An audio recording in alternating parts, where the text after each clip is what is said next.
Good morning, ladies and gentlemen. This is Dan with We the People.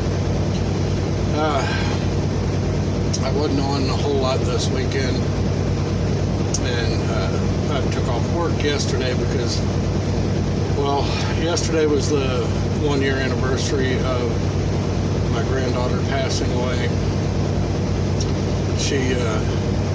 Her parents had put her down for the night. Went to check on her a couple hours later, and she had thrown up and wound up aspirating on the food that had came up.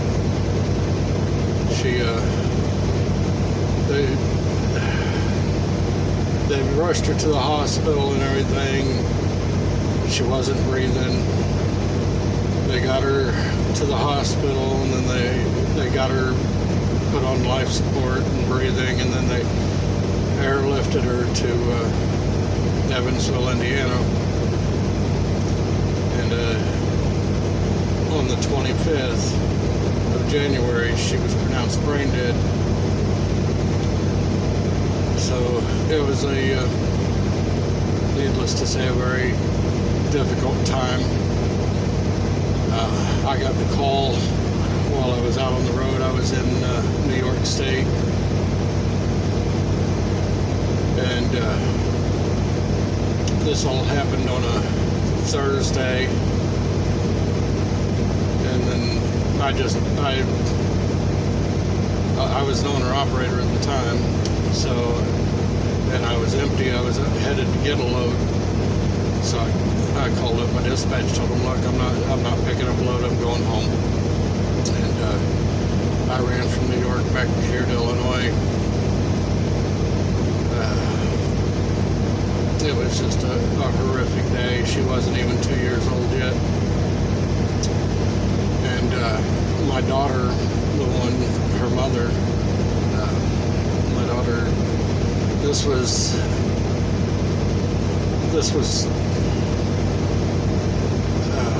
how do I put it?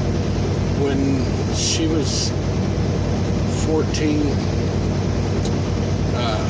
she went to check on my firstborn grandson that was in the care of her mom, and she found him deceased.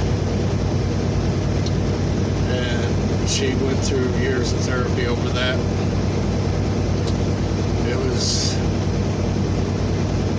So when her daughter passed away, it was just unbelievable. You know, it destroyed her. But honestly, she is one of the strongest girls I have ever known in my life. She's managed to carry on. She stayed strong through it all.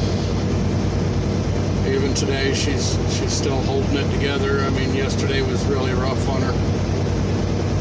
That's why I didn't go to work. I wanted to be here for my daughter. She's an incredible girl, and I don't know if I could have survived a second time being in her shoes. I mean, it's like we have a family curse, though, because my firstborn son only lived 24 hours. Then my oldest daughter's firstborn son, you know, he was 18 months old when he passed.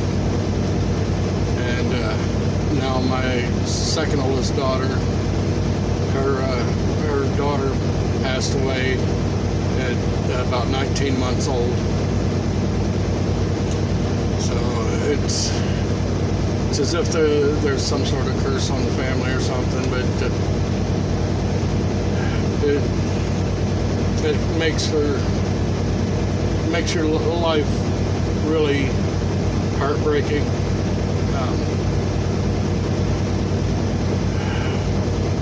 You don't ever expect to bury a grandchild or a child. You know, it's supposed to be the children burying the parents. Now see, when my first grandson passed away, it was only about 2 years later that my second wife passed away.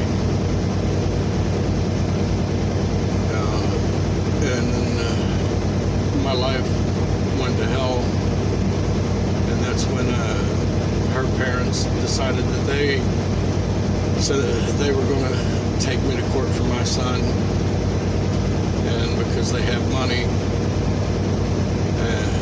a lot more money than I could. I mean, I fought them for 2 years in court to try to keep custody of my son.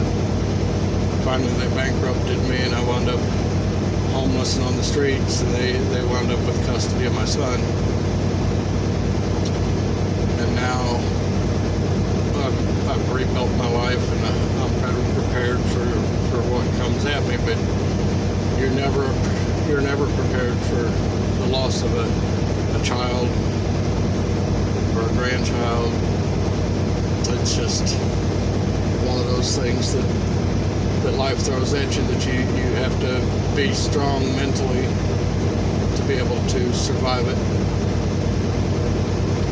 I pray that nobody out here in my community has to go through that.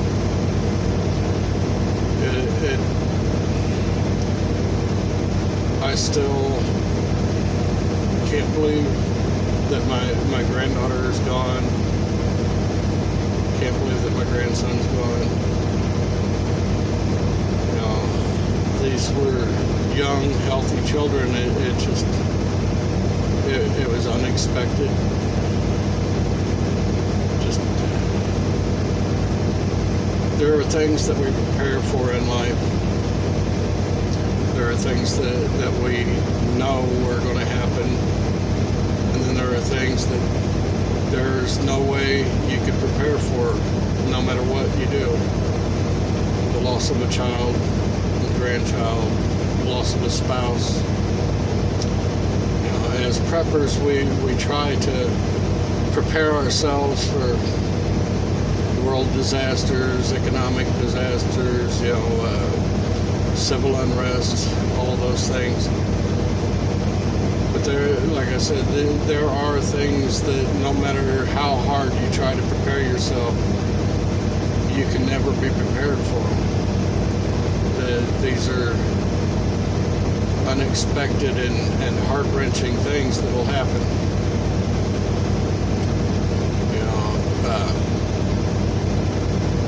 My daughter, luckily, my second daughter, the one that just lost her daughter, she was smart and prepared as best she could be for anything like that. She did have insurance. Granted, they still didn't pay all the bills, but they paid a large majority of it. She still owes about $10,000 on everything, hospital bills and so forth. And the thing about my daughter, her name's Michaela. Okay. The thing about Michaela is, as heart-wrenching of a time as she was going through with the loss of her daughter, she still thought about other people, and she donated her daughter's organs to save the lives of 7 other children that were waiting for transplants. She said that she did this because she knows that this way her daughter will live on. That is a very strong person.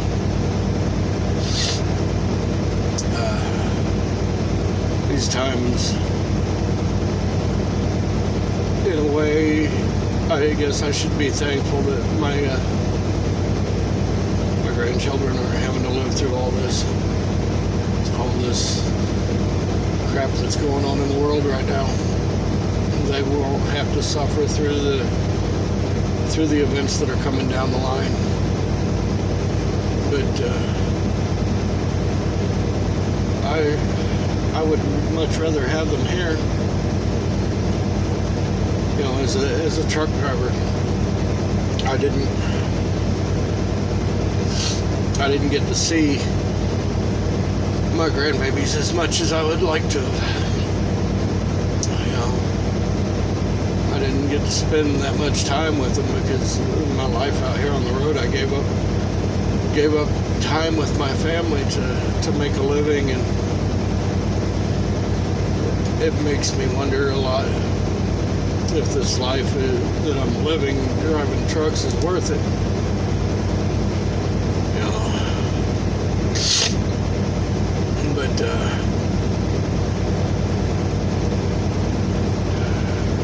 I don't know if there's any way anybody can prepare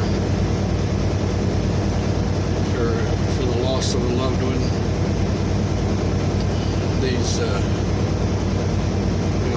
I'm prepared for just about anything else. I mean, we could have a natural disaster, earthquake, hurricane, you know, whatever, fire.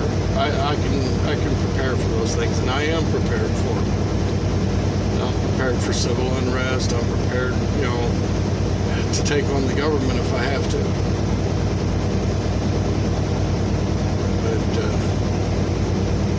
But there's no way to prepare for the loss of a loved one. I mean, even if you know that loved one's time is growing short on this earth, you still cannot prepare yourself for it. I mean, you know, I've lost loved ones that I knew were going to die because they were battling cancer and losing the battle and everything, and no matter how hard we tried to prepare for it, it was something that still caught us in unexpected. You know, we weren't ready. So you can try all you want. You can convince yourself that you're ready. But none of us really ever are. None of us are ready to deal with the loss. You know, we can prepare by having life insurance, medical insurance, and all that. But those are just ways to help alleviate the strain, the financial strain. It's just like when we prep food and water and supplies, you know, we're trying to get ready for what may happen. But are we ever really ready? I mean, mentally, if there was a, say, civil war or a revolutionary war again in this country, how many of us are really mentally ready to prepare, are mentally prepared for what is going to happen? I mean, how many of us are prepared for the fact that, you know, we will have loved ones that will perish in a civil or revolutionary war? How many of us are ready for that? Are you mentally in a place where you can handle that? You know, mental preparedness is just as important as being prepared with physical items.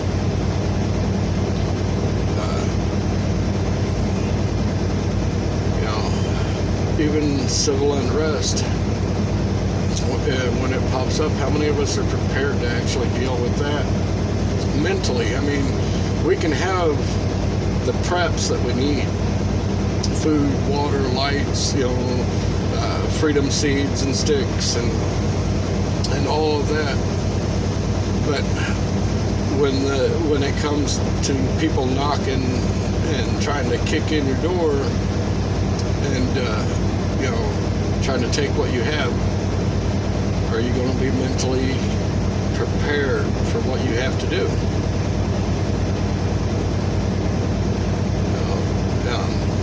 Are you actually going to be able to live with the consequences of what you have to do? A lot of people fool themselves into believing that they're ready for what might happen, and I've seen a lot of people that they want these things to happen, and I don't think they really mentally understand what the consequences of these things are,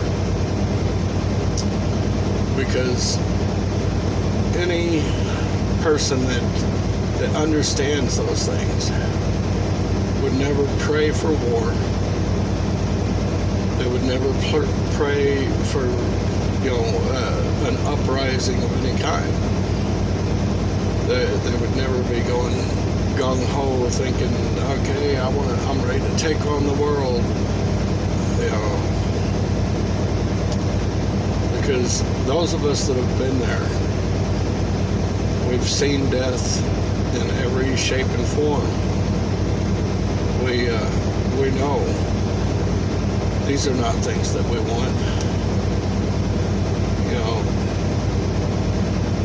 We know how mentally stressing these events would be, and just look at the lockdown that we've had over the last year. Look at how high the suicide rate has rose over the last year, because people are not mentally prepared for just the isolation and the stress of losing their jobs and losing money and all of this stuff. If the stress from those things has risen our suicide rate, that tells you right there that people are not mentally prepared to deal with these things. So how do they think that they're going to be prepared for a war or more civil unrest? I don't understand their thinking, because I've seen what war does. I've experienced all of these things, and I can tell you that I'm still not mentally ready, and I've been through it. I still struggle all the time to deal with the things that have happened in my life. I try never to let them destroy me, but there are times, my God, there are times that I reach right to my breaking point, and I've come close to snapping before because of things that I've been through and things that I've witnessed, and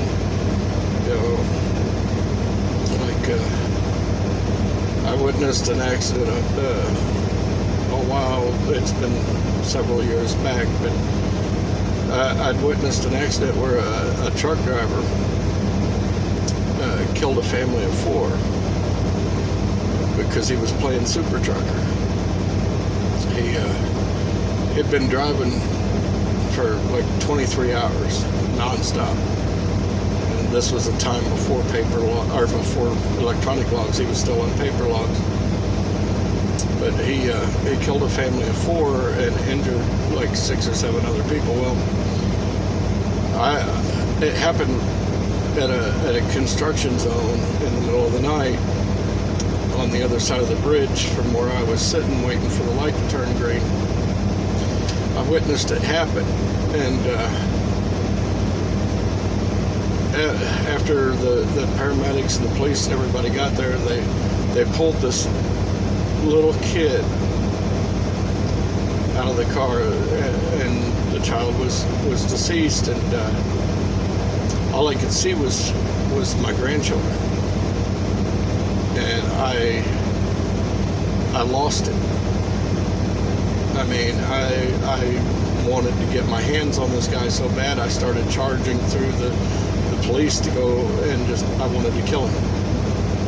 There's no other way to put it. I mean, I got tased 6 times that day because I wanted to get my hands on that guy so bad.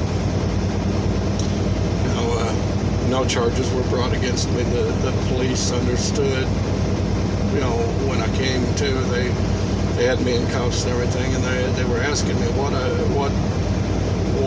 I was thinking, and I told them I lost it. I wanted to kill him, because I seen that child, and it reminded me of my grandchildren. But they released me after they had me checked out and everything. But I was not in a place where I could handle that at that time. So this is just something that I'd like people to think about. Listen to my story, understand what I'm trying to tell you.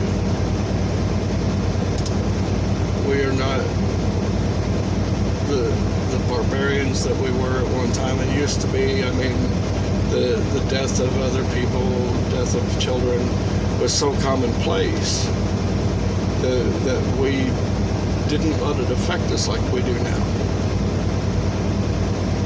But that's one of the advantages and disadvantages of modern society is we don't have to deal with it as much as we did, 100 years ago even. But I get off here. I'm sorry I wasn't posting over the weekend. I did do a live stream with Grim where I managed to keep myself together for it. I mean, I enjoyed the interview. I really did. I mean, it was fun. It helped to take my mind off of things. It gave me an escape for a while of what I've been dealing with over the weekend. But once that ended, I had to go and deal with things again. Just think about the things that I've said here.